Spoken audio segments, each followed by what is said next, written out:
Were the vaping deaths and illnesses caused by the government? Get all the latest here.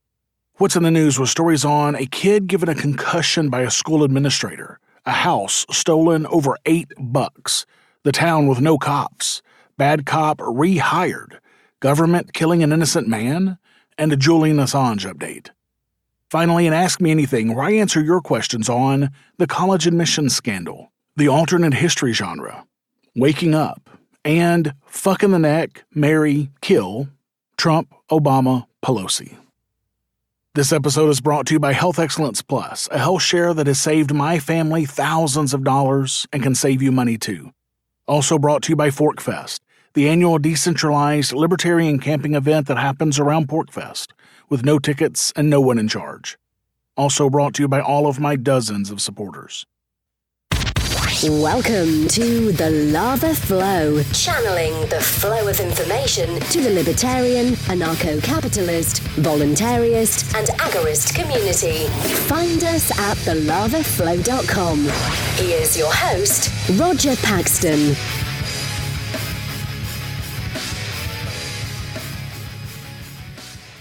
Thank you for joining me this week. From the state that is listed as number 2 in the best states ranking according to U.S. News & World Report, this is the show where I shoot from the lip to bring you the people, places, and events that everyone in the Liberty Rebellion needs to know. You can catch me on Twitter at TheLavaFlowPod.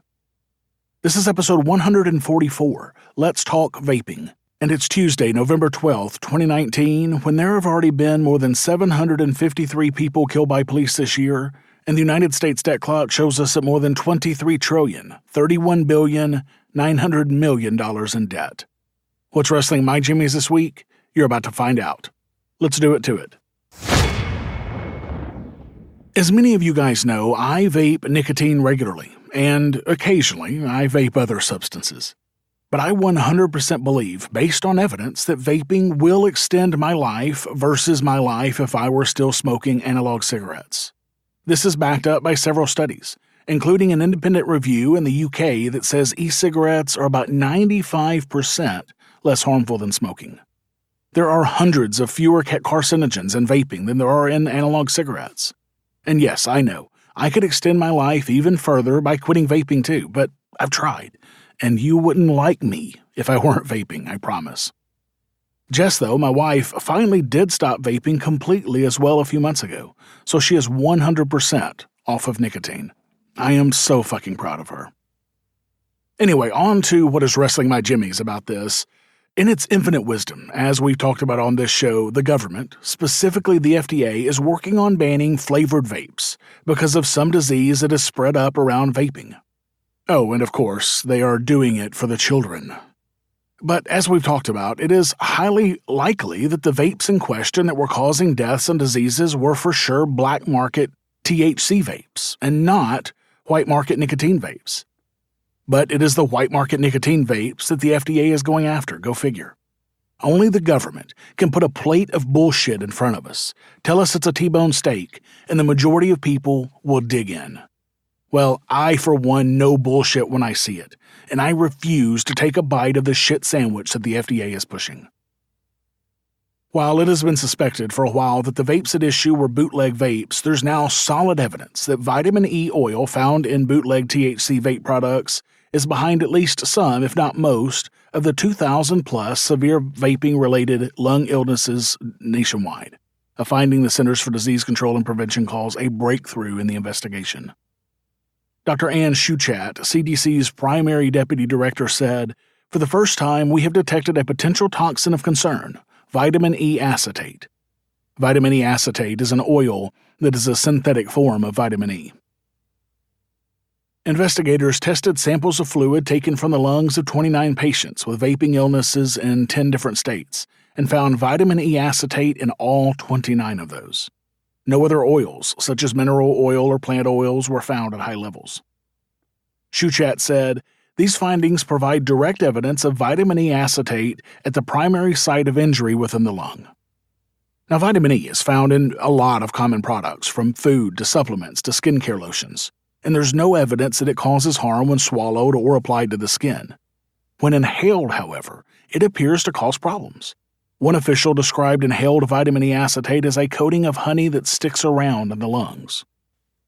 In a separate report, also published by the CDC Friday, health officials with the Illinois Department of Public Health reported that the majority of their patients said that they'd used pre-filled THC vape cartridges that they had gotten from friends, off the street, or other informal sources. They compared data from patients with the lung illnesses with survey responses for more than 4,000 people who said that they vaped but never became ill. The overwhelming majority of healthy people who reported vaping, 94%, said that they vaped nicotine only. Patients who were ill were much more likely to report using THC vaping products.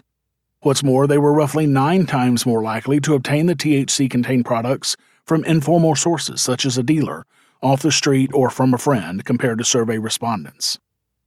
Vaping illness patients were also 8 times more likely to say that they'd used dank vapes, a known counterfeit product. Only 11% of patients who were ill said that they had vaped only nicotine. So, basically, 11% of the patients are lying and do not want to get in trouble for buying and using a black market product. And who can blame them? And as you can see, like many problems the government wants to solve, this problem is 100% created by government in the first place. There would be no need for black market products if the government didn't tax, regulate, and ban products that they didn't like. Imagine that. As of October 29th, there have been 1,888 cases of vaping-related lung injuries, including 37 deaths that have been reported to the CDC. The CDC, though, says if you are an adult using e-cigarettes or vaping products to quit smoking, do not return to smoking cigarettes. But maybe they should tell the FDA that. Speaking of the FDA ban on vaping, Presidential Advisor Kellyanne Conway suggested that the Food and Drug Administration may decide to exempt vape shops from its pending ban on flavored e-cigarettes. Conway pointed out that the Department of Health and Human Services, HHS, and the Food and Drug Administration, FDA, have prerogative over cigarettes and e-cigarettes under the Tobacco Control Act, but do not have jurisdiction over vaping and vape shops. While vaping and e-cigarettes are often talked about interchangeably, Conway's comment suggests that the Trump administration may not see it that way and could allow different rules for products considered e-cigarettes and those considered vapes. She said, if we're talking about e-cigarettes, the president, yes, he's been discussing this with his team, and he will, or HHS will, make an announcement soon. But the FDA disagrees. They say they derive their authority over vaping products from the Family Smoking Prevention and Tobacco Control Act, which allows them to regulate any product made or derived from tobacco that is intended for human consumption, including any component, part, or accessory of a tobacco product. Although e-cigarettes do not contain tobacco, they typically deliver nicotine that is derived from tobacco, and in 2010 the U.S. Court of Appeals for the D.C. Circuit agreed that that is enough to make them subject to FDA regulation. Of course, the government backing up the government. Imagine that. But the Tobacco Control Act also says that the FDA may not prohibit the sale of any tobacco product in face-to-face transactions by a specific category of retail outlets. On its face, that provision means that the FDA may not ban sales of flavored vaping products in convenience stores while allowing them in vape shops. Restrictions on all but tobacco or menthol-flavored vaping products would be disappointing and pointless. But as Bloomberg notes, Conway's comments represent a softening of a plan announced by HHS Secretary Alex Azar in the Oval Office in September when he said that menthol, mint, and every flavor other than tobacco would be banned. Conway indicated that menthol would be allowed, but mint would still be off limits, along with such popular flavors as vanilla, mango, and cucumber, and I presume my cinnamon and mint as well. So that's where we're at now. Federal officials are parsing the difference between menthol and mint. I shit you not. Paul Blair of Americans for Tax Reform told Bloomberg, "My hope is that this is an acknowledgement that vape shops should continue to exist and sell reduced-risk nicotine products to adult smokers. If there is an exemption for vape shops, I think the administration has acknowledged the political and policy importance of preserving vaping for adults." Now, guys, tell yourself that your life is better with government, even with minimal government, because you know that a minimal government would still step in to protect the children in instances such as this. And they would use force to do it. Make no mistake about it. Government is force. period, even a minarchist government. If the government bans vaping or vaping flavors, you will see me on the dark web a lot ordering black market juice because I will not be going back to smoking full-time. Fuck the FDA and Trump in the neck with my cinnamon and mint flavored vape. What's in the news? The news you need to know from a libertarian perspective. In Indoctrination Center's news, a Villanova, Arkansas family wants answers after seeing video of an assistant principal yanking their son off the school bus and hitting the boy's head on the roof.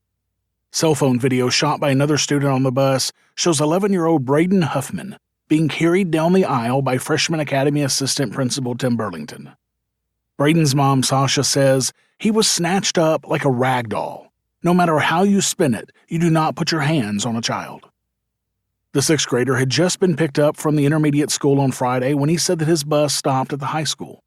It's there that he says Burlington got on the bus to go over rules. Braden says the trouble started since he was wearing a beanie hat. He, Burlington, said, "Take that beanie off right now."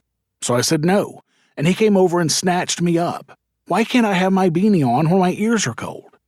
What a fucking authoritarian monster.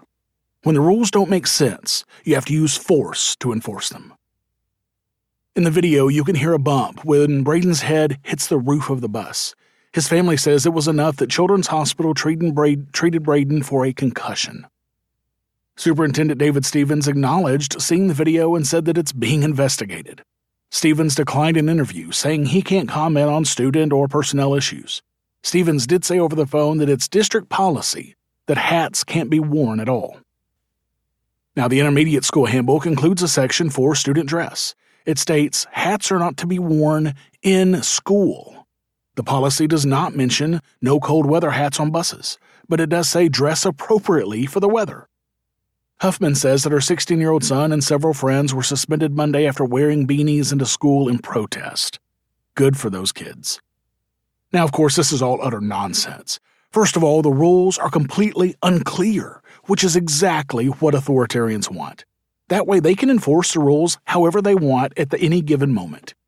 This kid was not in school, period, but I'm sure the authoritarians will define the bus as an extension of school just to make a point and to protect themselves. In either case, this is a stupid, capricious, arbitrary rule that makes no sense. In real life, if your ears are cold, you put something on to warm them. And here all this time, I thought school was supposed to prepare our kids for real life. Okay, so I didn't actually think this, which is why I don't have my kids in government indoctrination centers. Get your kids out of them too. In What the Actual Fuck news, a Michigan man underpaid his property taxes by $8.41. So the county stole his property, sold it, and kept 100% of the profits. An 83-year-old retired engineer in Michigan underpaid his property taxes by $8.41. In response, Oakland County seized his property, auctioned it off to settle the debt, and pocketed nearly $24,500 in excess revenue from the sale. Under Michigan law, it was all completely legal and hardly uncommon. Yuri Raffelli, who lost his property and all the equity associated with it, is just one of thousands of people to be victimized by Michigan's uniquely aggressive property tax statute.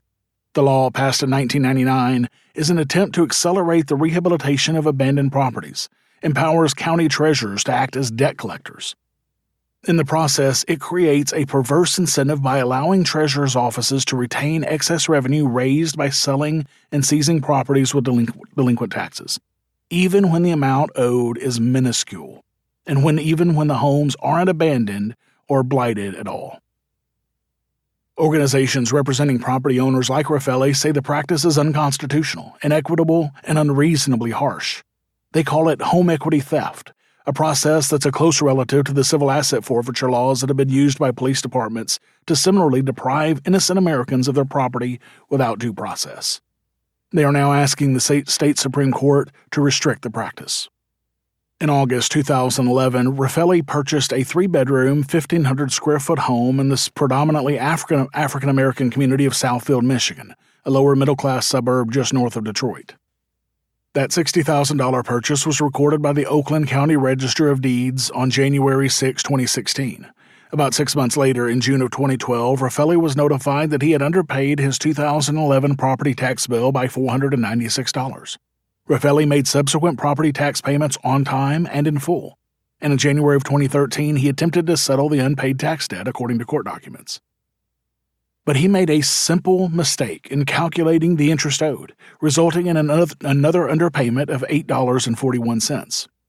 A little more than a year later, in February of 2014, Raffelli's rental property was one of 11,000 properties put up for auction by Oakland County. It was sold for $24,500 in August of the same year, far less than what Raffelli had paid for the property just 3 years earlier. And today, real estate service Zillow, which rates the Southfield region as a hot market in the Detroit region, estimates that property is worth $128,000. But Raffelli, of course, has missed out on reaping a financial reward for being an early investor in the area, thanks to the government stealing his property. Now, I'm not going to get into all the bullshit laws that Michigan passed to make this completely legal, because it is just that, all bullshit. You can read the full Reason article if you're interested in the details. You can get a link to that article at thelavaflow.com/144. Suffice it to say, the state passed laws allowing them to steal a $128,000 property over less than $9 in property taxes. Only government can make this legal, but even they can't make it moral. Thankfully, the Michigan Supreme Court seems, at least during the proceedings, sympathetic to Raffelli. Justice Bernstein said, "You have a situation where a person owed $8 and lost their house. I mean, how is that equitable?" That's some good news. The ruling from the court is expected early next year. As most of you know, I was laid off from my 9-to-5 director of IT job last summer. Among the many terrifying things about losing your job is losing your health benefits. Our family went about 6 months without any kind of health insurance, and the anxiety and worry that came along with that was not insignificant. But after spending dozens of hours researching our options and quickly rejecting the $2,000 a month price tag that came with the options available with traditional insurance, we found Health Excellence Plus, a health share that was a fraction of the cost, and we're glad we did. Only a few weeks after joining as members of this health share program, my wife was diagnosed with a common skin cancer that requires an expensive procedure to remove the cancer and another surgery to repair the damage done from the cancer removal. When this is all said and done, Health Excellence Plus will have saved our family thousands of dollars, and I'll bet they can save you money too. Health Excellence Plus is a health share that meets the requirements of the Affordable Care Act, Obamacare. A health share is a community of like-minded, health-focused members who have joined together to share each other's medical costs above an amount they can comfortably afford. A health share is not traditional health insurance. It is designed to be a catastrophic coverage for major items, like my wife's surgery. The cost of an average family insurance policy for a primary 45 years old with a $5,000 deductible is $1,450 per month. A Health Excellence Plus $500 initial and shareable amount with a healthcare strategy is only $783. Get started saving money today at thelavaflow.com/health. That's thelavaflow.com/health. In Bad Boys news, Ridgetop, Tennessee Police Chief Brian Morris submitted his resignation. The Tennessee city is now without a police force, and it's all due to a disagreement over illegal ticket quotas.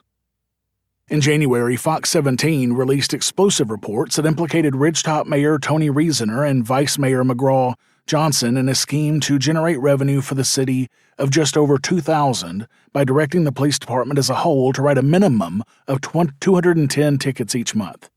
That's 10% of the population each month.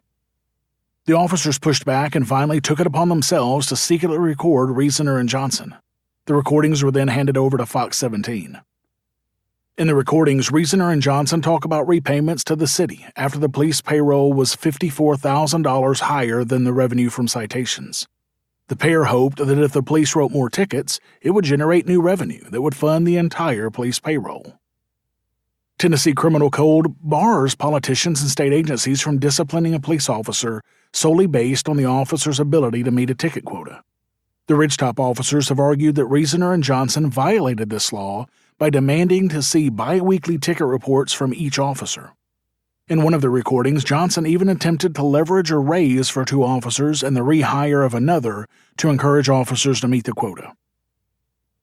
Officer Sean Taylor, who captured the secret recordings on Chief Morris's behalf, said, "Law enforcement is not about tickets. It's about trying to cut down crime. This is a local government taking advantage of its people. That's not what we are here for." Hear, hear. The fight between the city officials and the police came to a head in June when officials voted to disband the department completely. After Robertson County Judge Bill Goodman blocked the city's decision, the police department was scaled down from 5 officers to 1, Morris. Morris submitted his resignation on Friday afternoon, effectively leaving the city without a police department at all. The city will now search for a replacement police chief. In the meantime, the Robertson County Sheriff's Department will take over law enforcement operations in the city.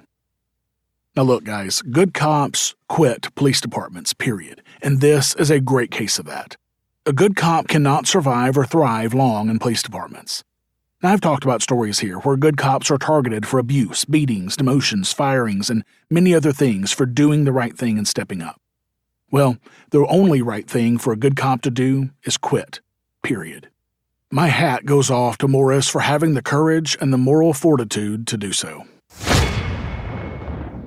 In more Bad Boys news, Jeff Payne, the former Salt Lake City police officer who handcuffed nurse Alex Wubbles, has been hired to work at the Weber County Jail, a human resources employee confirmed Wednesday. Now, if you recall, Nurse Wubbles was protecting her patient from an unlawful blood draw by the cop at the time when he arrested her. The county's Human Resources Office said Payne was hired August 9th to work part-time at the jail in a position that does not include benefits. Sheriff's officials later confirmed that Payne was hired as a civilian corrections assistant to work in the medical unit of the jail. Now, this marks the second time in recent weeks that the Weber County Sheriff's Office has hired a peace officer who was fired from a previous job. The department also hired a former University of Utah detective who was fired after she ignored concerns from student-athlete Lauren McCluskey, who later was murdered, and from a 17-year-old girl who said she had been unlawfully detained by a university student she was dating. Sheriff's officials noted that Payne is a certified paramedic and has an extensive background in the medical field. The department stressed, however, that Payne was not hired to be a law enforcement or corrections officer. Now, Payne is still appealing his firing. His hearing was supposed to be in July, but it was canceled and later rescheduled. In the appeal, Payne argues that his firing was improper due to a lack of prior disciplinary history and circumstances of the events leading up to the disciplinary decision. His disciplinary history includes a reprimand for sexually harassing another department employee over an extended period of time several years ago, and a 1995 violation of department policies tied to a vehicle pursuit. Payne told Fox 13 last November that he didn't think he did anything wrong and he has nothing for which to apologize. When he was asked whether he felt that Wubbles' arrest was too forceful, Payne said he was just following his training by using force one step higher than the person you are arresting. He believed the nurse was resisting arrest as she backed away, so he had to grab her. Now wait a second here. Make sure that you didn't miss this. Payne said he was trained to use force one step higher than the person that he was arresting. Then he says Wubbles was backing away, so he had to use force. How the fuck is backing away force in any way whatsoever? Of course the answer is that it's not. But he said he holds no ill will towards Wubble. Fuck this asshat. She was doing her job, he said. I was doing my job, and unfortunately it conflicted, and I am the one who bears most of the burden for it. Well, no shit, you're the one who has to bear the burden. You were the one who escalated a peaceful interaction to a violent one, you fucking tit. I had the awesome pleasure of joining liberty-minded voluntarists, anarchists, and libertarians for the third annual ForkFest in June in the beautiful White Mountains of New Hampshire, and I had a blast. I've now been to all 3 ForkFests, and I don't plan on missing a single one. This year, the event at least tripled in size from last year, with tons more people there and several food vendors. ForkFest is a decentralized camping event where no one is in charge. This means there is no ticket cost to attend the event. This also means that you are free to create whatever experience or event you want or would like others to enjoy. You can connect with other ForkFesters via the unofficial Telegram chat or the ForkFest forum at the unofficial website forkfest.party. That's forkfest.party. Keep an eye out for the dates for next year's event, which will likely be in late June. I hope to see you at ForkFest next year. In legal murder news, new DNA evidence has come to light that will likely exonerate a Texas death row inmate, but the government refuses to test it. Time is running out for Rodney Reed, a Texas man on death row who is scheduled to die on November 20th. There are many reasons to doubt Reed's guilt, but the most glaring one is that several experts have concluded that it's scientifically impossible. The state is set to execute Reed anyway. Reed, who was convicted in 1998 for the murder of 19-year-old Stacy Stites, will be put to death by lethal injection in just under 2 weeks, unless Texas Governor Greg Abbott intervenes. A group of bipartisan state legislatures made their plea for a reprieve, asking for more time to review the mounting body of evidence that Reed did not kill Stites. The Innocence Project, which is representing Reed, has reported on a litany of evidentiary and procedural problems that suggest Reed was convicted despite his innocence. 3 forensics experts for the state filed formal affidavits explaining that the estimated time of death presented by prosecutors at trial was inaccurate, which makes the timeline for Reed killing Stites implausible, the Innocence Project notes. Now remember, these were forensic experts for the state. Reed's 2018 appeal reads, the Texas Department of Public Safety, who employed the state's expert Karen Blakely, the Bold Cellmark Forensics Laboratory, which employed the state's retained expert Megan Clement, and the state's forensic pathologist Dr. Roberto Briardo have all now acknowledged that the scientific opinions offered by the state to tie Mr. Reed to the murder were in error. That appeal was denied. There is new evidence available to the state for DNA testing, including Stites' clothing and the belt used to strangle her. But the state won't test it, and the U.S. Supreme Court declined to take a closer look at the matter. Current precedent from the High Court holds that defendants have no constitutional right to DNA testing, the appeal notes, leaving people like Reed at the mercy of state courts or the prosecutors who have a vested interest in keeping them locked up or worse. No constitutional right to DNA testing, huh? How about a constitutional right to be innocent until proven guilty, and there's clearly no proof here?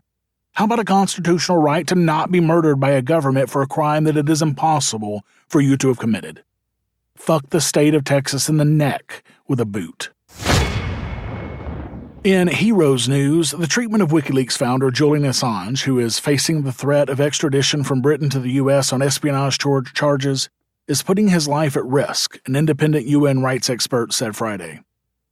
The UN Special Rapporteur on Torture and Other Cruel, Inhumane, or Degrading Treatment, Niles Melzer, said in a statement, unless the UK urgently changes course and alleviates his inhumane situation, Mr. Assange's continued exposure to arbitrariness and abuse may soon end up costing him his life. Melzer, who visited the 48-year-old Australian whistleblower in a London prison on May 9th, nearly a month after his arrest at Ecuador's embassy where he had been holed up for 7 years, has previously warned that he was being subjected to drawn-out psychological torture. The independent expert, who does not speak on behalf of the United Nations, has not met with Assange since, but he told the AFP in an email that his growing concern was based on new medically relevant information received from several reliable sources. This information, he said, indicated that Mr. Assange's health has entered a downward spiral of progressively severe anxiety, stress, and helplessness, typical for persons exposed to prolonged isolation and constant arbitrariness. His statement pointed out that Assange has completed his prison sentence for violating his British bail terms in 2019 and was now being held exclusively in relation to a pending extradition request from the United States. Assange is facing the extradition request by the U.S. over charges that he violated the U.S. Espionage Act by publishing a huge cache of military and diplomatic files in 2010. John Shipton, Assange's father, told reporters that he had visited his son in a British prison earlier this week and needed to come to terms with the fact that he may just die in jail. Shipton said, "This is not the bitter disappointment of a father. This is simply a fact. Julian may die in jail over a 9-year persecution for revealing the truth of war crimes. It is beyond obscene. And yes, it is. Ask me anything. Roger will answer your questions about, well, anything. Do you have a question for Roger? Email ama@thelavaflow.com or add your question to the latest AMA thread in the Pax Libertas Productions Facebook group. It's that time again. I'm going to answer your burning questions.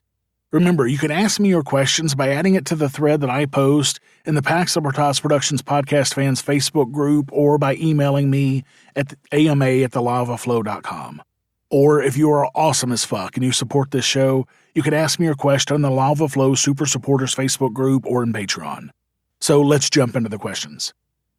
The first question comes from supporter and PorcFest attendee and friend Seegis B. She asks, "This question actually is coming from Daryl, and I am curious myself." Daryl is her husband.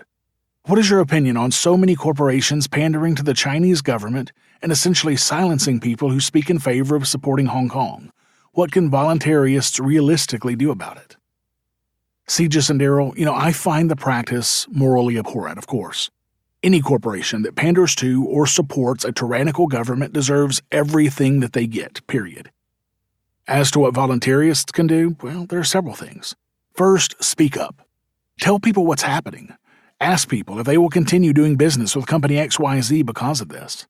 If they say yes, then go into more detail about the abuses of the Chinese government and then let them decide. Secondly, we can personally boycott such companies and be vocal about our boycotts and the reason why. This will make some people think. It will also likely make people ask you questions about it, which gives you the floor to explain further. Use that floor. Finally, we can use this as an opportunity to speak up against the corporate legal structure, which is essentially government protection to certain companies who go through the government's hoops. Make no mistake about it, a corporation is nothing more than a government construct. It is a legal fiction created by the government to protect the people who run companies from any issues that may arise from the actions of those companies. Thanks so much for the question, guys. Daryl W. Perry asks, "Thoughts on the college admissions scandal, where several wealthy people were found guilty of bribery for paying colleges large sums of money to give their kids scholarships, several of whom got athletic scholarships despite not being good at sports?" Frankly, Daryl, I don't have any issues with this at all. This has been going on for as long as there have been colleges.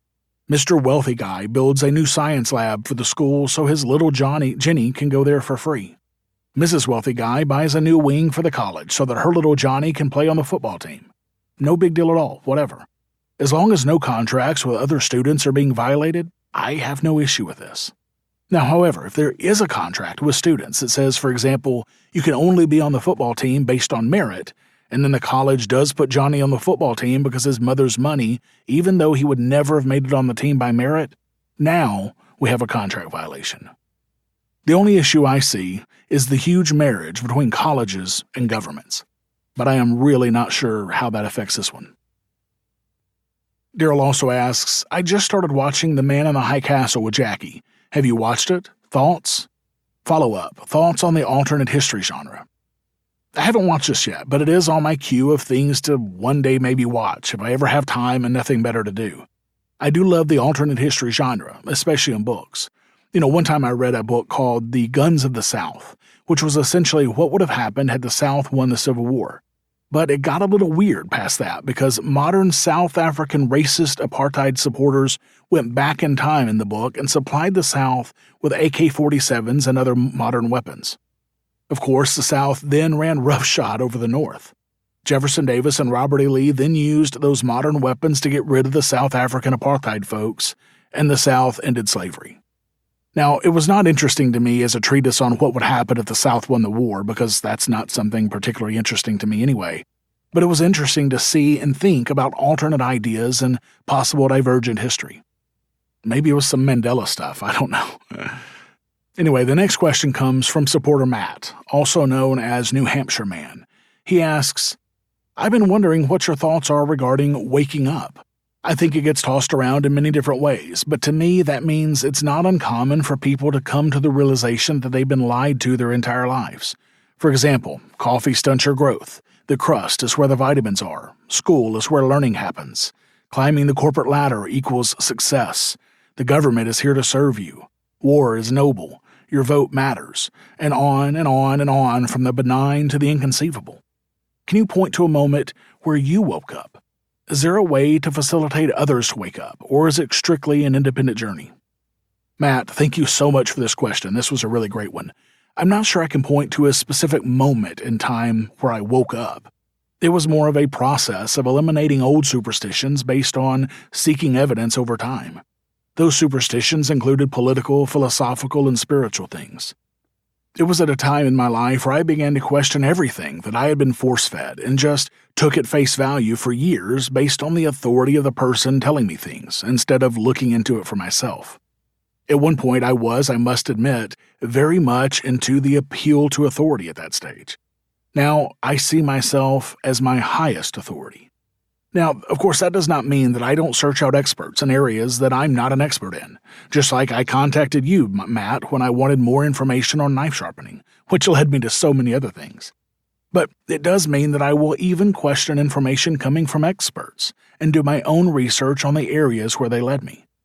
If I am unable to find a way to refute the experts, I go with them until I find evidence proving otherwise. I am very much evidence-based in my thinking these days. If you try to persuade me without evidence, you're not going to be getting anywhere. I do think that every individual is different and every circumstance is different. I know when I was going through my stage of waking up, I had to do it on my own. I was in my own head for this 100%. I didn't talk about it with anyone at the time, not even my wife. I didn't consult anyone. I used books and the internet to research my issues to the nth degree. Once I had exhausted my research, I then began talking about these things with people, which led me to other evidence. It was a pretty long process shaking off my old indoctrination, taking upwards of 2 or even 3 years. However, there may be people who are more susceptible to outside influence and may very well respond to people trying to facilitate their waking up. I'm just not that sort of person anymore, so I can't speak to that. However, it certainly won't hurt to try and influence others. Because, based on my experience, most muggles are very susceptible to outside influence. I will say, though, that most libertarians I know are not nearly as susceptible to that, so it may not have as much an impact on libertarians. Good luck, Matt. And finally, Brian S. asks, fuck in the neck, marry, kill. Trump, Obama, Pelosi. Well, Brian, fuck you very much for asking this question. I mean, this is a tough one. If I had a gun to my head, I guess I would marry Pelosi, since, frankly, by default, she's the only one who has the plumbing that I'm interested in. Between Trump and Obama, I guess I would kill Trump because it would have the most effect currently on U.S. policy. And I would fuck Obama in the neck just to shut up his stupid, condescending mouth. But hold on a second, I'll be right back, though. I think the Secret Service might be knocking on my door. Guys, thank you for all the questions. Thank you for listening to the show this week. As always, I need to thank my favorite wedding videographer, Jessica, for her help with the show. For the show notes to this episode, where I put links and other information that's been on this show, go to thelavaflow.com/144. I have a new supporter this week. Stephen K. became a $10 per month supporter at thelavaflow.com/support. Stephen, thank you so much for that, and thank you for your email as well. So thanks to Stefan and all of my awesome supporters, I am at $237.25 per episode, or 48.5% of the way towards my next goal of $500 per episode. Thank you for all of your support, guys, really. Remember, when I hit this next goal, I'm going to be upping the content that I bring you from half an hour per week to a full hour. I know you want more content from me, and I want to give it to you. So add your pledge today to help me bring you twice the lava flow that you're getting today. So exercise your free market muscles by going to thelavaflow.com/support and giving a donation of as little as $1 a week using Federal Reserve notes through my site or using cryptocurrencies through Bitbacker. I want to be able to bring you more content soon, so make sure to add your donation today to help make that happen. I have one new review since my last episode. CD Kawhi says, Roger tells it like it is. Short and sweet. Thanks so much, CD. If you have a minute and you want to hear your review read right here on the show, please go to thelavaflow.com/Apple and leave me a rating and a review.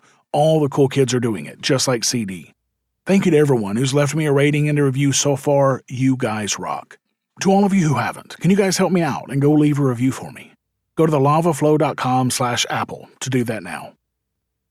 Until next time, keep striking the root. Thank you for listening to The Lava Flow at thelavaflow.com. Don't miss an episode. Subscribe now at thelavaflow.com/subscribe. This has been a Pax Libertas Productions podcast.